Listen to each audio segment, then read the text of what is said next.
जय हिंद, वंदे मातरम, इनकलाब जिंदाबाद, भारत माता की जय। इस वीडियो में मैं एजुकेशन हवलदार पे बात करूंगा और ये मेरा अंतिम वीडियो रहेगा। वीडियो को प्लीज़ ध्यान से सुनिए और अगर जो भी भाई मेरी बात से सहमत हो वो प्लीज़ करके वेट करें। अपना कमेंट आप कमेंट बॉक्स में दे सकते हो, लेकिन आप बार बार फ़ोन कॉल्स करते हो तो उसके रिगार्ड में मुझे इतना परेशान होकर वीडियो फिर से बनाना पड़ा। और इस वीडियो में जो भी क्लियरिटी होगी मैं आपको साफ साफ बता दूंगा कि एजुकेशन हवलदार की रिक्वायरमेंट होगी कि नहीं होगी।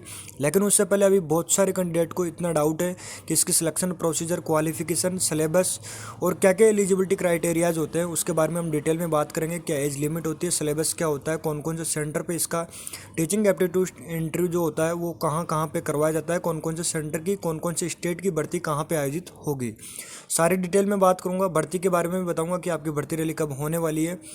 एजुकेशन हवलदार की जो भर्ती होती है इंडियन आर्मी में, एक हवलदार पद के लिए होती है जो एक शिक्षक के रूप में वहाँ पे कार्यरत होता है। और ये साइंस और आर्ट्स दोनों स्ट्रीम में करवाई जाती है, यानी कि साइंस वाला और आर्ट्स वाला दोनों कैंडिडेट इसके लिए एलिजिबल है। लेकिन इसके लिए शर्त है कि आप ग्रेजुएशन होने चाहिए। ग्रेजुएशन के अंदर आपने क्या क्या किया है वो भी मैं सारी डिटेल इसमें बताऊंगा। सबसे पहली बात ही साइंस और आर्ट्स दोनों स्ट्रीम वाले इसके अंदर अप्लाई कर सकते हैं। तो मैं आपको बता दूं इसके अंदर जो एज लिमिट क्राइटेरिया होता है, एज लिमिट का क्राइटेरिया होता है यहाँ पे 20 से 25 साल के बीच में जो भी कैंडिडेट है वो इसके अंदर अवेलेबल अपना जो फॉर्म है वो अप्लाई कर सकता है और इस भर्ती रैली को देख सकता है। 20 to 25 ईयर अब किसी भी कैंडिडेट का डाउट नहीं होना चाहिए। एज को लेके बार बार आप कैंडिडेट पूछते हो। एजुकेशन क्वालिफिकेशन की मैं बात करूँ तो यहाँ पे कंपलसरी जो चीज़ होती है वो आपके पास में ग्रेजुएशन की डिग्री होनी चाहिए किसी भी यूनिवर्सिटी से। और इसके अलावा अगर आप साइंस स्ट्रीम से हो तो साइंस स्ट्रीम में आपके पास में क्या क्या सब्जेक्ट होने चाहिए तो मैं आपको डिटेल में यहाँ पे बता देता हूँ। बीएससी आईटी वाला, BCA, BE, BTech, MSc, MSc IT वाला, एमसीए, एमटेक, विदाउट बीएड वाला, without any of the following subject जिनके पास में और ये सब्जेक्ट है जैसे फिजिक्स हुआ, बॉटनी हुआ, chemistry, zoological, mathematics, electronics, biology और कंप्यूटर साइंस।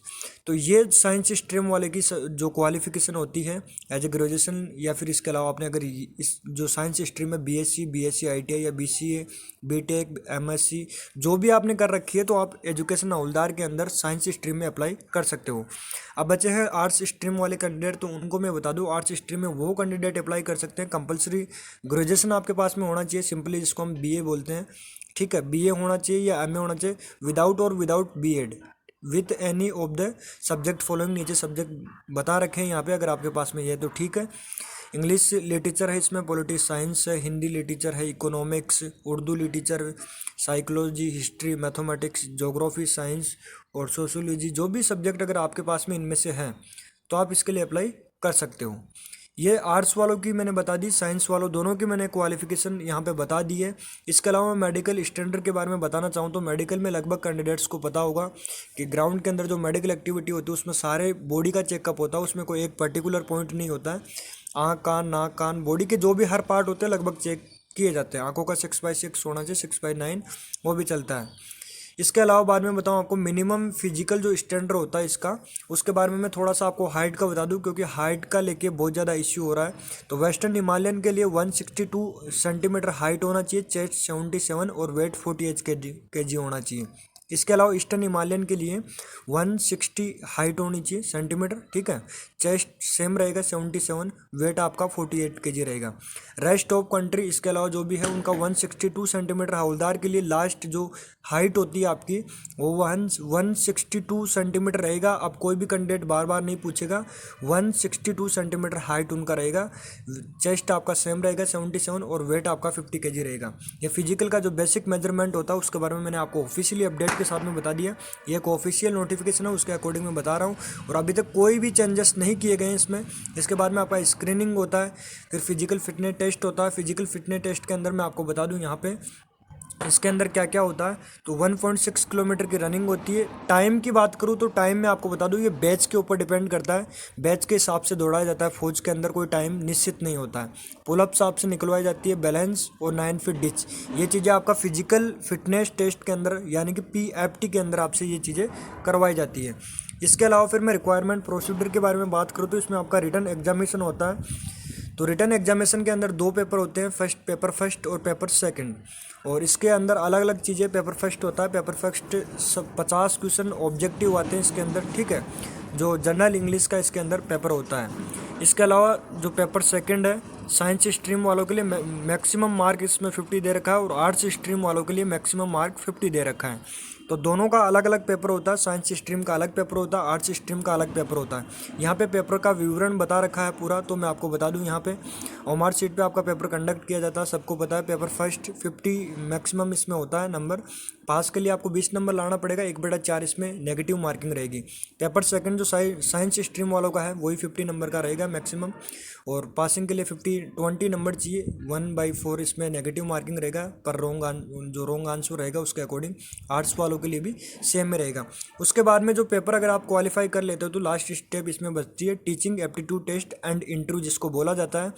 और अगर आप इसमें डिक्लेयर सक्सेसफुल, अगर रिटर्न एग्जाम आपने कंडक्ट कर ली और अगर आप सक्सेसफुली सारी चीज़ें कंप्लीट करने के बाद में अगर इसी स्टेप में क्लियर कर लेते हो तो इसका आपका जो इंटरव्यू होता है वो कंडक्ट करवाया जाता है AEC training college and centre, इसका पंचमंडी के अंदर इसका जो सेंटर है उसके अंदर आपका इंटरव्यू और टीचिंग एप्टीट्यूड टेस्ट यहाँ पे कंडक्ट करवाया जाता है। अगर आप फिजिकल, मेडिकल और लिखित परीक्षा तीनों में पास हो जाते हो तो फोर्थ स्टेप जो आपकी टीचिंग एप्टीट्यूड टेस्ट और इंटरव्यू की है वो आपकी AEC training college and centre Panchmandi के अंदर कंडक्ट करवाया जाता है। इसके कुछ सेंटर्स से जो मैं आपको बता दूं कहाँ पे कौन कौन से राज्य की भर्ती रैली होने वाली है, ये भी आपको लेके बहुत ज़्यादा डाउट होते हैं।